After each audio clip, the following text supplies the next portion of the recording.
Luki. Tuktukan kita eh.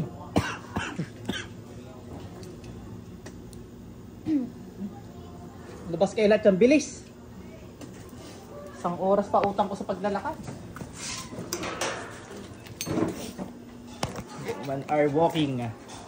Lang pa tayo ng 1 hour walking. Sa bundok na ako nagsusuot.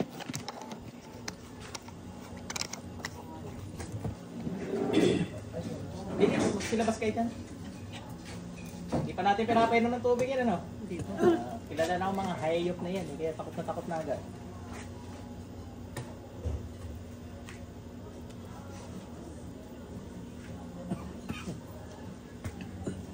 Kitlat.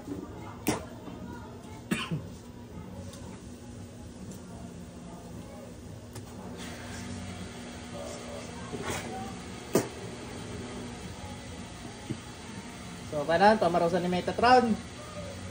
Hindi! Iki daw tayo, kinagana yan.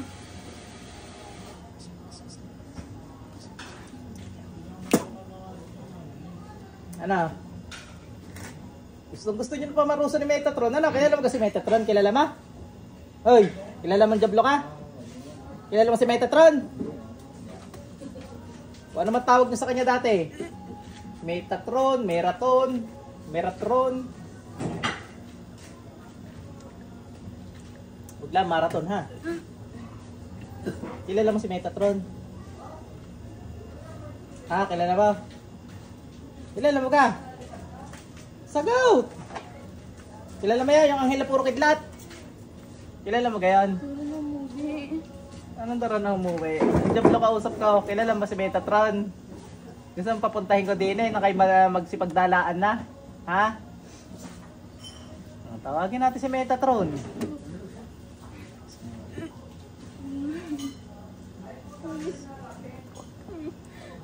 Punta ka dito.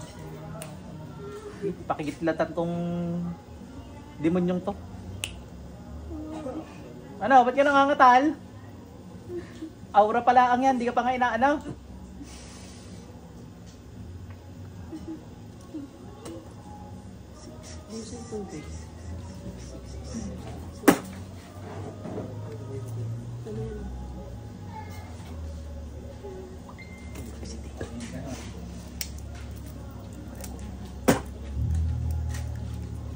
Ano? Crop miso.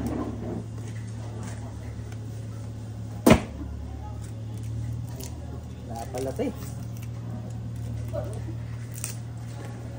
Kalabang ka kay Metatron? Kalabang ka? Nakita mo na si Metatron? Ha? Basta iling ka? Pakikuryente ka? Ano? Laban kay Metatron! Di, lalaban kaya ta kay Metatron eh. Ha, lalaban kay Metatron. San Miguel. Smios.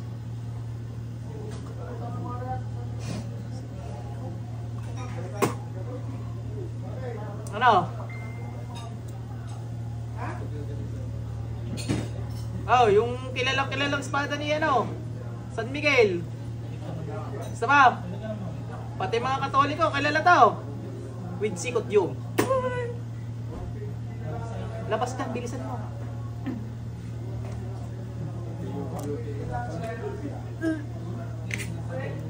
Oh, hayag to, hayag. Labas.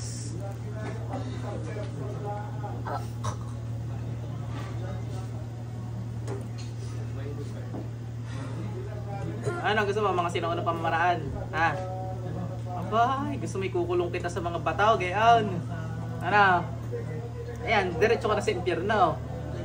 Yung batong yun, lalagyan mo rin ng parang impyerno yun. Mamimili ka. Gusto mo yata yung sinaunang pamamaraan eh. Madali naman ako usap.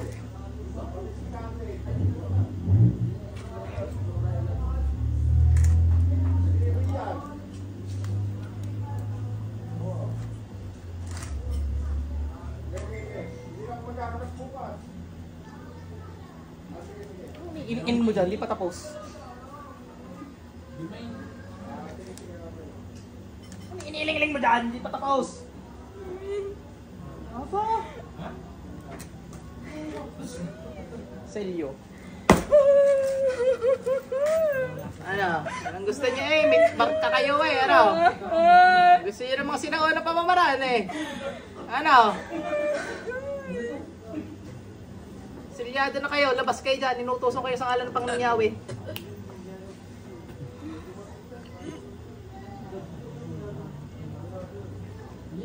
Sakto eh. Magpanabay tayo. Ano?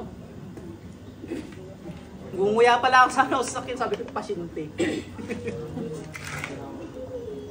Anong oras na sinapian, James? Kanina? Opo, wala sa is. Wala na yan. Nagre-react na yan. Pag ano yan, halimbawa magdadasal siya. Gagawa ng paraan yan para guluhin siya. Dadasal ka na, Neng? Very good. Kaya pag mahal na araw, ang totoo dyan, hindi naman namamatay ang Diyos. Ang nangyayari dyan, lalong lumalakas ang pananampalataya ng tao. Yung mga taong may jablo sa katawan, nagre-react ang mga jablo, hindi kinakaya, mga nagwawala, sinasapian. Kasi bawat barangay may nagdadasal eh. Pag magmamahal na araw, may mga nagpapasyon. Yan ang nangyayari doon. Hindi namamatay ang Diyos. Ang namatay dati, katawan tao ng Panginoon, na siya rin ang nagtakda. Sa mga nagtingin mo sa akin, jablo ka.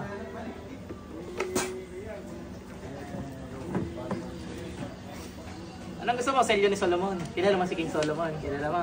Hindi! Kilala mo yun na!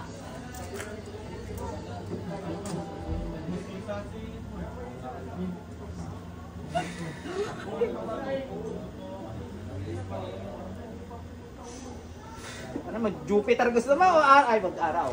Pera araw eh. Jupiter gusto mo?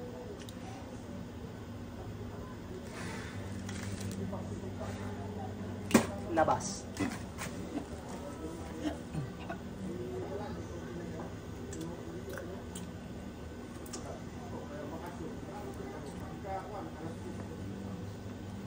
Bilis.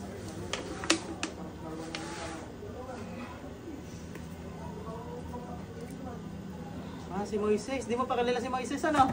Kilala mo si Moises? Kilala mo? Tawagan to para hingan ng tulong sa ngalan ng Panginoong Yahweh. Propetang Moises.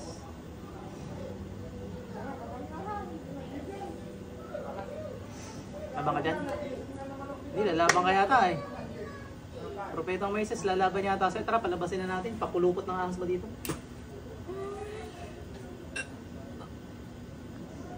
Tigas ng mukha nyo eh. Ha? Salamat ka, bawal ako magpasigaw ngayon. Gabi na.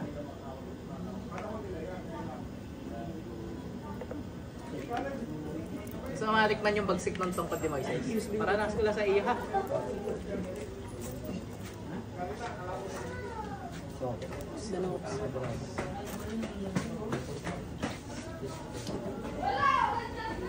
Pero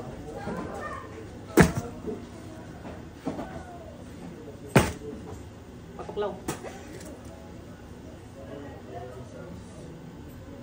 Hindi, puluputan nyo. Sakalin nyo.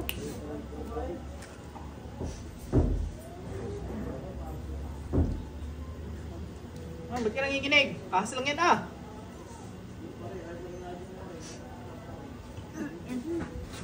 Papanguya kita dyan eh. So, palunok kita dyan. Lunok ka nga ng isa. Diretso ko yung sinjero ngayon.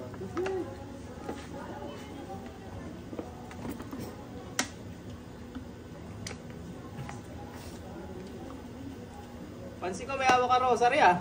List na nga natin yan.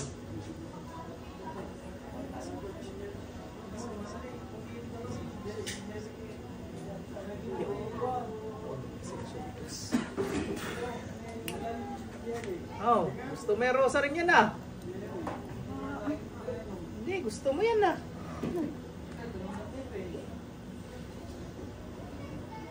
Imbis na naglalakad na ako ngayon. Jablo kayo. Hindi kayo hay, jablo ha. Kasi bakit? Walang jablo, wala rin siya dito. Labas dyan.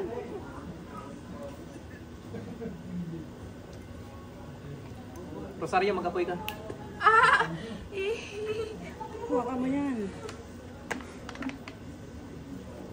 Baka mapagkamali na naman tayong scripted. Pagsan kaya tayo ulit kalungan. Nagkakasili po. Binayaran ko ba kaya? Hindi po.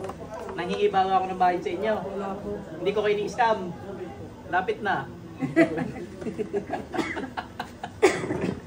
Bilis!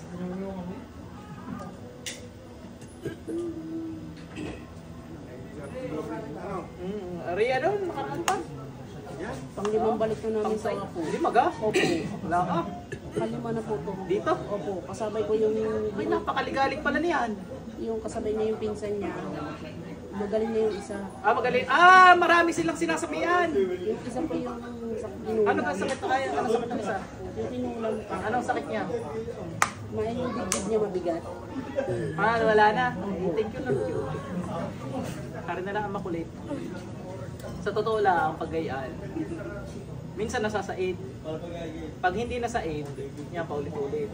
Minsan pag nasaid naman, nababalikan, napapasukan ulit. Ano po yan Apo yung sa bahay? Walang sa ano yan, hindi, sa dasal yan. Pananampalataya. Minsan ang dasal kasi basta na binubugkas ng bunganga. Wala yun. Ang dasal isinasa puso. Paano yung ano, dahil nga ang pinagmulan kasi yan, di ba ang tawag sa atin ng mga Katoliko dati, ano, mga Indio. Punta dito sa Pilipinas, ibig sabihin mga nitibo. Ang nangyari nun, tinuturuan magdasal ang mga tao ng sinasaulo. Hindi siya mula sa puso nangyayari. Kasi nga ang tingin ng mga Espanyol dati sa mga Pilipino, mga mangmang. Nagagana niya naging padre. Bilisan mo!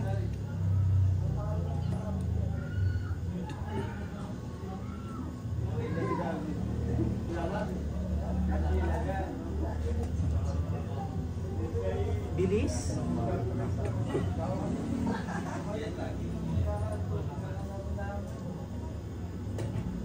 Kulit mo eh. Ha? Hindi, mag-init ka ulit.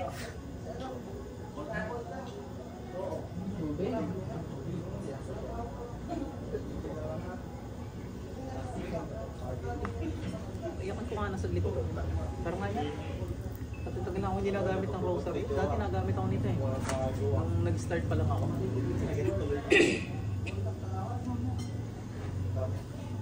Ayaw. Dalaan mo. Tatakot ako. Natakot ka? Ah, testing nga.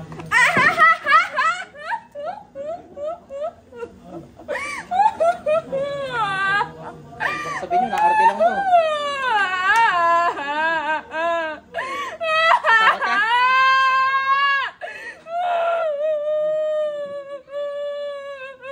Ikaw lang kahit anong gamit eh, pag binuhay.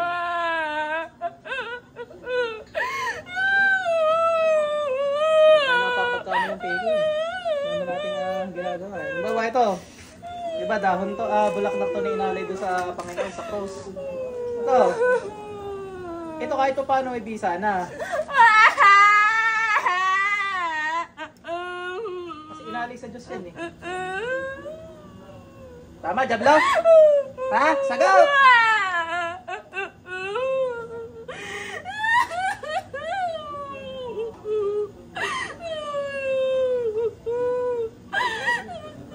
Hindi nakakapit siya sa ulo mo. Ay, nalaglag. Lagyan natin parang bisa. Dadasalan natin yan. Ang bulaklak. Mag-aari na doon ng Diyos eh. Yari ka dito. Wala nga, yan lang. Oh. Inalig sa Diyos yan. Nasa Diyos na yan. Lahat ng nasa Diyos, takot ang Jablo. Nasasaktan ang Jablo. Tama mo, mali. Yung mga tubig na yan, dadasalan natin para maging ano, healing water. Ang Diyos din naman ang babasbas niyan, hindi ako.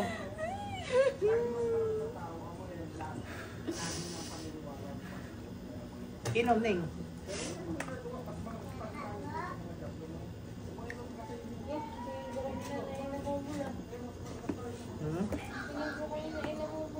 So, ano na yung ano, bulaklak petals. Lagyan natin sing-sing mo. Pari nga yan, ano, kahit tigar rin wala din eh. Pitin mo yan din. Dali. Nagablab ng Diyos. Maluwag. Tumigil na. Wala na. Ganun sa ulo mo, dali. Hindi ka natatakot yan. Wala na, no? Lumabas na lahat. Ay, ano na lang, iisang dito. Wala lang nga lang, dalawa, tapi. Wala na, ano? Yung rosary, ano yung ulit sa noon niya? Okay na. Ikaw nga mismo maglagay sa noon. Tingnan natin, dali. Ikaw mismo. Huwag mo baligtad at inverted cross yan. Sa jabler, tatak na yan. Ikaw, Neng, ikaw maglagay. Lalabas pa? Wala na. Okay na. Huling iyak na pala yun eh. Okay ka na, magdadasal lagi ha, sa puso at dasal. Neng ha. Neng, sa puso ang dasal para hindi ka na napapasal. Ang dasal, tandaan nyo, kailan nagkaka-pattern dahil nga ang sinusunod na pattern yung ama namin sa Bible. Ngayon, may kanya-kanya kasing sekta yung mga relihiyon kung paano tinuturo yung pagdasal. Pero ang tama doon, susundin nyo lang yung nasa ama namin. Kung hingan tawa, nagpapasalamat ka sa Diyos. Tapos may ilang protection sa araw-araw, ilayo ka sa mga diablos, mga tukso. Yun, nandun yung mga Tsaka syempre, yung mga personal prayers. Yung tanggapin kayo sa kalangitan, yun, isa pa yun. Kasama nyo, tinatanggap yung tagapagligtas ng Diyos. Kasama nyo. Haning, hindi basta nakapagdasal lang ng ama namin sumasalangit. Wala, yun. Lalo pa ulit-ulit, na walang hindi sa puso. Wala, yun. Kailangan sa puso. Actually, ang tinitingnan ng Diyos yung sa puso mo rin. Yung iba kasi, di ba, nagro-rosary.